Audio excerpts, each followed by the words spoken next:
Dhulku waxa uu hoostagayaa qaarada Afrika halkaasi oo qoloftu kala goyso. Wadnaha garaaca wadnaha oo qoto dheer ayaa la helay isagoo kor u kacaya sida garaaca wadnaha hoostiisa Afrika. Haddii aad rabto warbixintan fadlan guji sabskraibsi. Aad u hesho warbixina intaan ka badan ha iloobin inaad nagu soo biirto mahadsani. Isgoyska canfarta ee 3 geesoodka ah ee hoos yimaada Itoobiya, halkaas oo ay ku kulmaan 3 taariko tectonic ah, ayaa magma dhalaalaysa waxay ka garaacday qolofta meeraha, sida ay saynisyahanadu ogaadeen. Halka qaarada si tartiib ah ayaa loo jeexjeexay marxaladaha hore ee samaynta barkada cusub ee badda. Markaynu tusaalaynayno saxeexyada kiimikaad ee foolkaanaha agagaarka gobolkan, koox ay hogaaminayso geologist Emma Watts oo ka tirsan jaamacadda Swansea ee waxay rajaynayeen inay wax badan ka bartaan geedi socodkan duurjoogta ah.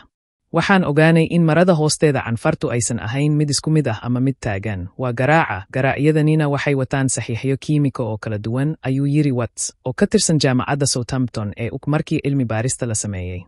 Xeeladahan kor u kacaya ee marada qayb ahaan dhalaalaysa waxaa la mariyaa taarikada sare ee jeexjeexan. Taasi waxay muhiim u tahay sida aan uga fikirno isdhexgalka ka dhexeeya gudaha dhulka iyo dusha sare. Waxa la xidhiidha qolofta dhulku waxa ay ka daadanaysaa badtamaha dhexe ee Maraykanka, saynisyahanadu waxay ogaadeen. Dusha meeraheena waxa ay ku jirtaa xaalad cusboonaysiin joogto ah. Taarikada tectonic ee qolofta meeraha u qaybsanto maaha kuwa booskooda go'an, laakiin way beddelaan oo isku dhacaan oo xitaa hoos bay isu dhacaan.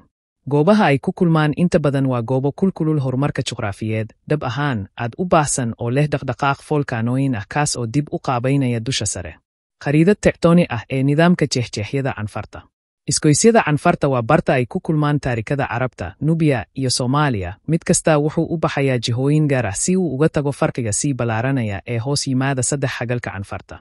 Ugu dambayntii, qoloftu waxay noqon doontaa mid aad u dhuuban halkan oogada ayaa hoos u dhigi doonta heerka badda, abuurista basin cusub oo ka baxsan badda cas.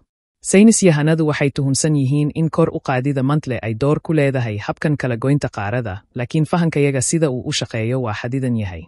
Dhab ahaan ma qodi karno si aan u eegno dhow, sidaas darteed Watts iyo asxaabteeda waxay aadeen waxa ugu wanaagsan ee xiga, fiirinta walxaha lagu jeexjeexay dusha dhulka ee ka soo baxa gogosha iyada oo loo marayo folcano. Waxay ka soo ururiyeen 3 eber muunad oo ah dhagax foolkaanooyin ah, oo laga keenay agagaarka deegaanka canfarta iyo riftka Itoobiya, waxayna sameeyeen baaritaan kiimikaad. Waxay adeegsadeen falanqayntan oo lagu daray xogta jirta si ay u sameeyaan qaabayn horumarsan si ay u fahmaan waxa ka socda hawsha 3 xagal. Natiijadu waxay tustay silsilado kiimiko ah oo kala duwan ama xariijimo ku soo noqnoqda nidaamka dildilaaca, oo ay keeneen hal tubo aan asimetrical ah oo walxo u qaabaysan deegaankeeda oo kor uga riixaya gogosha.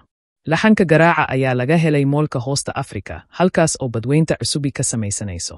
Jaantus tuubada ah oo ay u janjeeraan 3 jeex.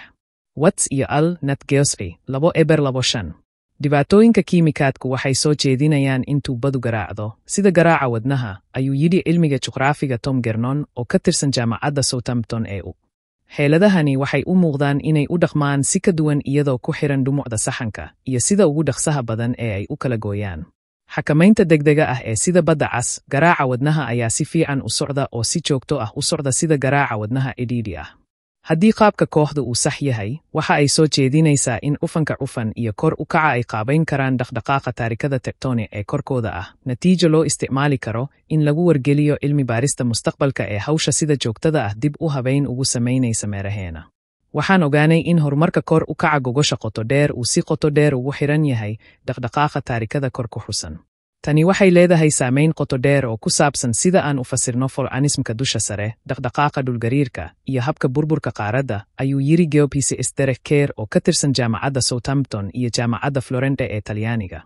Shaqadu waxay muujinaysaa in kor u kaca gogosha qoto dheer ay ku qulquli karaan hoosta saldhigga taarikada tectonic iyo caawinta in diiradda la saaro dhaqdhaqaaqa volcano, meesha saxanka tectonic uu ugu khafiifsan yahay.